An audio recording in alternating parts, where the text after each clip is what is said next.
Hello again, guys. So today we're going to be discussing the concept of an expanded consciousness, the quality that we call HOD. Now, this isn't a focus specifically on HOD. We're going to do that when we consider the pagan self, okay? We'll look at it HOD specifically, and we'll also look at HOD within the construction of the pagan soul, if you wish, as a component of the pagan soul in its entirety and how it all works with all the other parts. But today we're going to be looking at what are the consequences of having an expanded HOD. What is the consequences of having an expanded consciousness thrust upon you suddenly in a very dominant manner? Essentially, again, we're going to be talking about the consequences of the waking dream. Now, this video is appropriate for everyone, not just people who have gone through the waking dream or suffering from it. This is something that would be useful for everyone within paganism because it gives you an insight on what an expanded consciousness is. It's like a sort of introduction video to what HOD is for when we come to discuss it in more complex terms. So what I'm going to share with you now is a picture that for me describes exactly in pictorial form how it felt for me when I was going through the waking dream and how it feels like to me every day of my life for the last 4 years and for every day I imagine for the rest of my life. As I say, it depicts almost perfectly what it's like to have a death experience and how your leaked consciousness, in essence, that no longer fits within your body because it's expanded, can in essence give you an experience of the spiritual world on a permanent connection. So I'm just going to put that picture on the screen and we'll continue discussing it.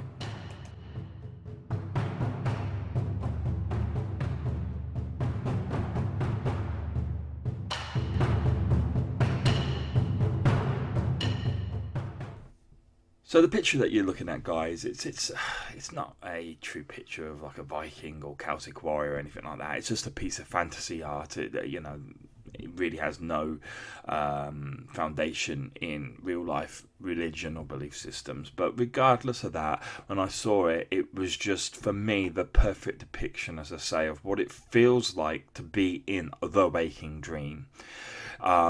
It's also, as I say, how it feels like once you pass through the waking dream, but you're more. There's a serenity to it. There's a balance. You found a balance between the chaos that is, you're looking at the moment on the screen, in essence.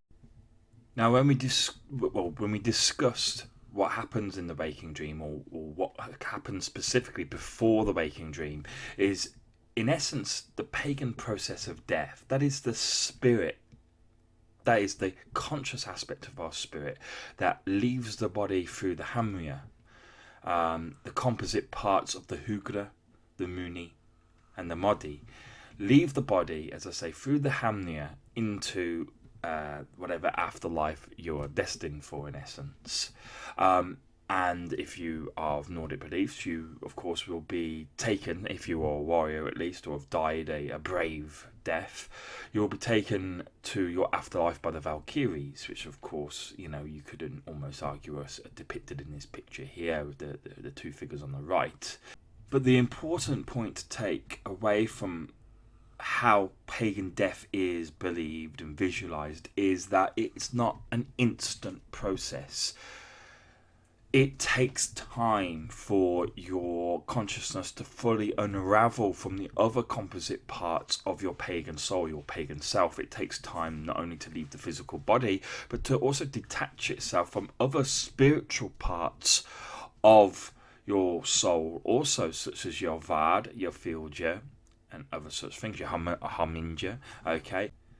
And it's this fact that it takes time for your soul to leave your body in a gradual, progressive manner that can lead to you but living essentially in your dying moments, both within your body, or at least maintaining a spiritual tether to your body, and also gaining and developing an ever expansive consciousness of the afterlife, of the other spiritual realms that are beyond us.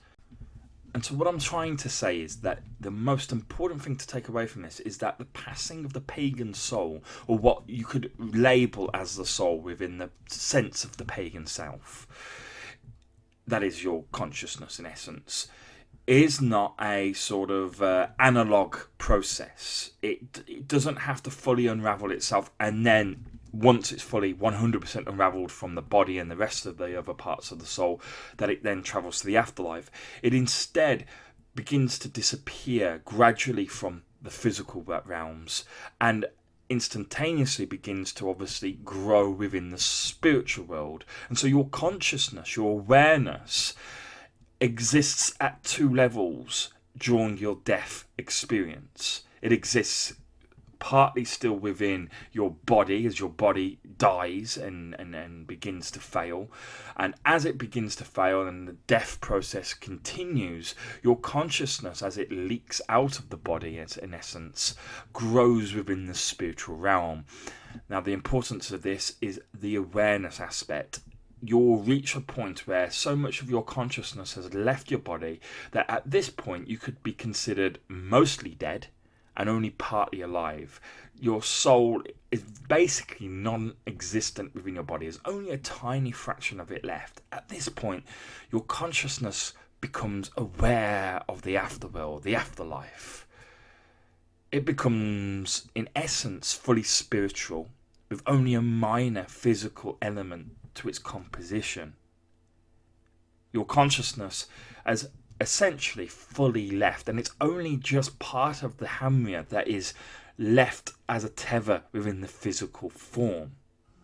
Now this teva, although be it very small, very weak, is still enough for your spirit or your consciousness to actually return into your body and bring it to it again, life.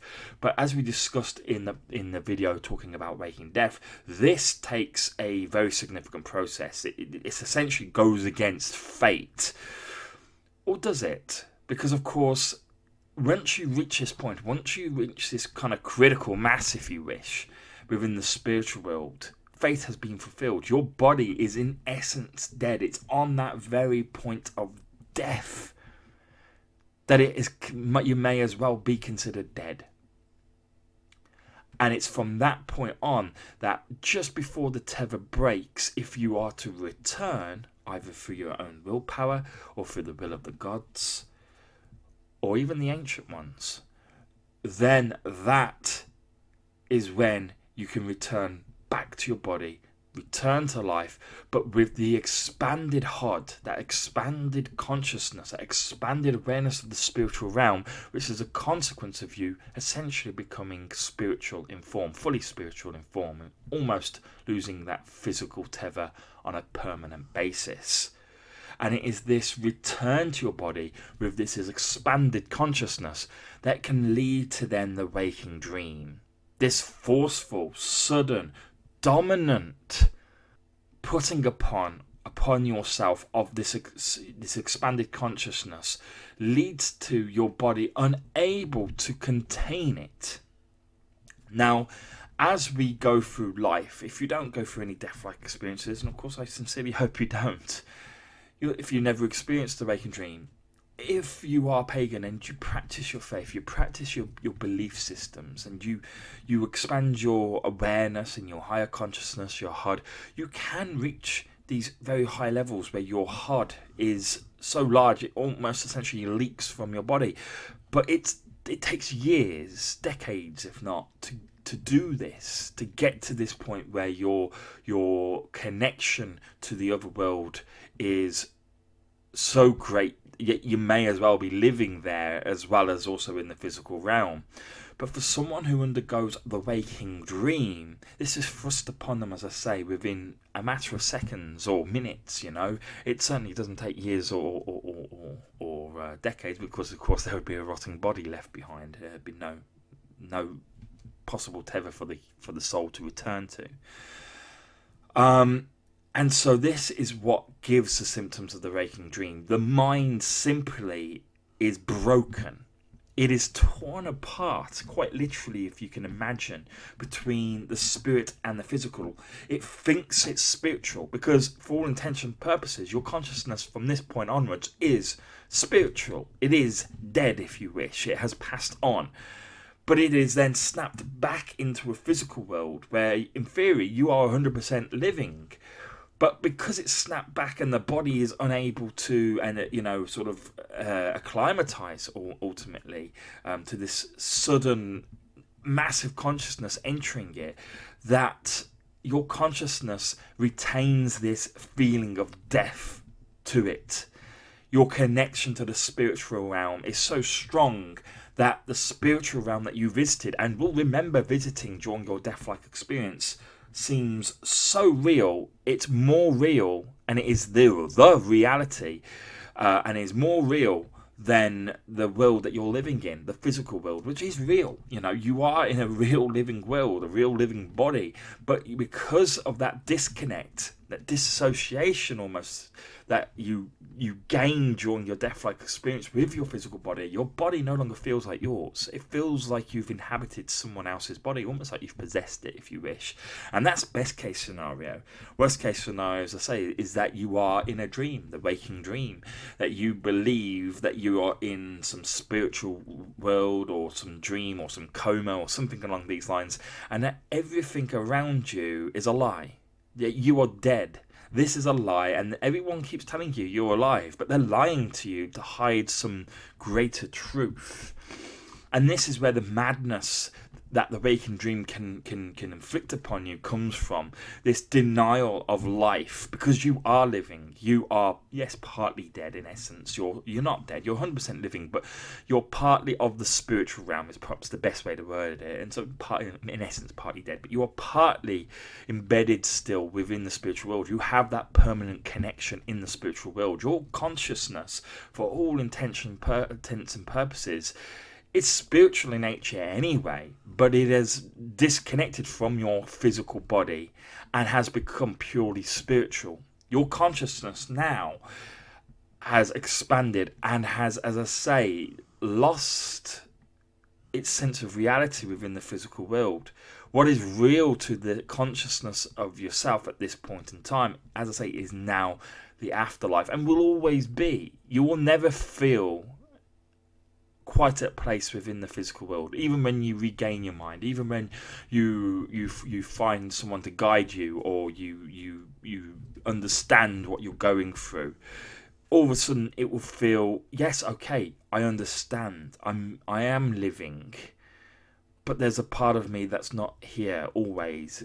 There's a part of me that's always in another world, the world I went to, the spirit world, the afterlife. And this is the feeling that you must constantly battle with for the rest of your life. In essence, we've talked about it before when it comes to aspects of the pagan sense of self and our discussions of ancient paganism. I'll put some cards up in the right corner now to guide you on some of the videos that I'm referring to. But in essence, I've talked about before that all life is life. Be it spiritual or physical, it doesn't matter. Life is life. It is magic, if you wish, just in different forms. Life in this world is in its physical form. Life in the other world is in its spiritual form. But they are not different. They are life, just in different forms. They're not completely different. They're just different forms of the same thing. And I described it as existence and essence. Existence being your physical presence, and your essence being your spiritual self. And that, if you were to be almost look at it like a scientist, there's an equilibrium constantly between all of us. Even the most unenlightened person, there's still an equilibrium between the state of existence, the state of the physical reality, and our state of essence. And that equilibrium changes from time to time. When we're in a lot of pain, when we're, doing exercise and working our bodies and that, the equilibrium can very much shift towards the state of existence, even for enlightened beings, because you are in your body, you're feeling your body. But equally so, that endorphin rush that you get from pushing yourself to bettering yourself can almost then take you to another level. We've all felt it, those of us who exercise regularly. You understand that when you can reach another state of feeling almost, which is from the endorphins of exercise and that, but it's also because you are experiencing life. You're bettering yourself, and so you actually are in essence expanding your consciousness, and you can sometimes become aware of that and feel like you're almost having an outer body experience through pushing yourself so much. But this equilibrium that exists, as I say, is between existence and essence. And when one goes through a sudden transformation, as I say, the waking dream, through death, when one dies and fulfills their fate of death, but then comes back, then what happens is that equilibrium is permanently shifted heavily towards the state of essence. Okay, now over many decades, as I say, most pagan practitioners will be, as a practice, will be shifting their equilibrium more towards the essence side, so that they become more and more of the spiritual world and less of the physical.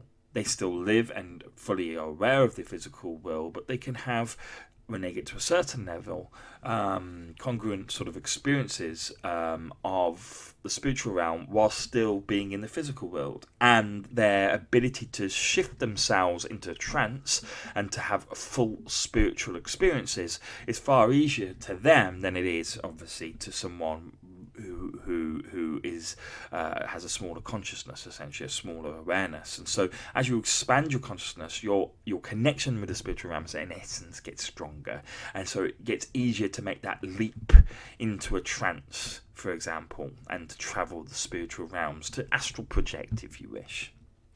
But as I say, when one has their consciousness battered in such a manner through death, what happens is you have this not gradual increase in your consciousness, but sudden increase in your awareness. You become awake, almost like as if suddenly awoken by not an alarm, but an earthquake. You're startled, yes? If you're in a deep sleep and suddenly you get awoken by a really, really heavy earthquake or a sudden explosion or something like this, you're not going to quite know where you are. You're going to be startled, and it's a similar experience, except more significant and harder to deal with, because it lingers. It's not just for a few seconds. It can be, as it was for me, for like 18 months that you're going through this daze of what's gone on, what's happened, because your consciousness, as I say, has been forcibly thrust heavily towards a state of essence.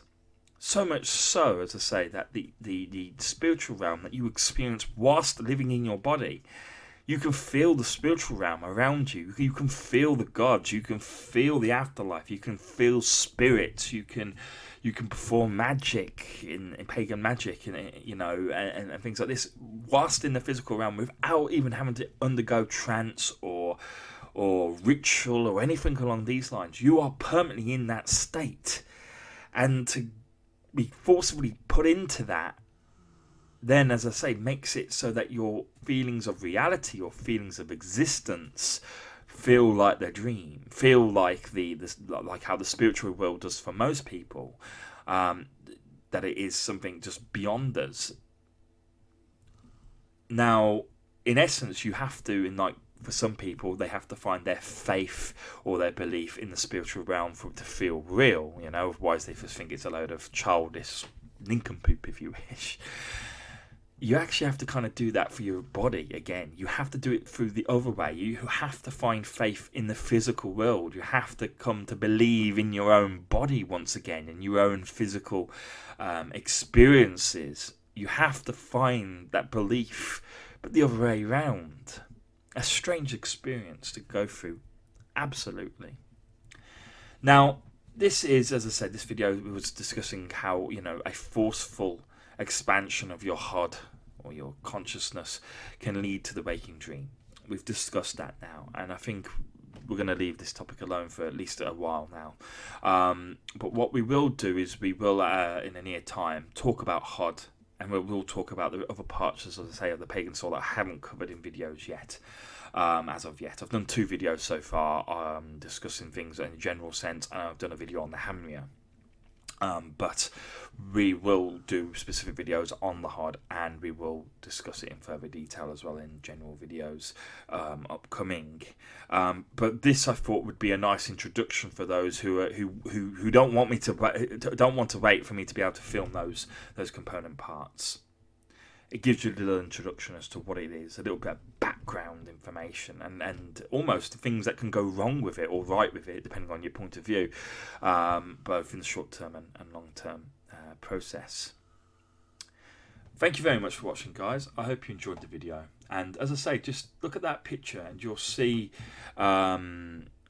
what I'm talking about. This is how it feels when you're in the waking dream, and then eventually you find the balance. You find that faith in your physical body once again, and you remain as is in this picture. You remain with that your consciousness outside of your body, if you wish, but you have enough belief and faith in your physical experiences that they maybe not seem fully real, but they're real enough for you to continue progressing in life.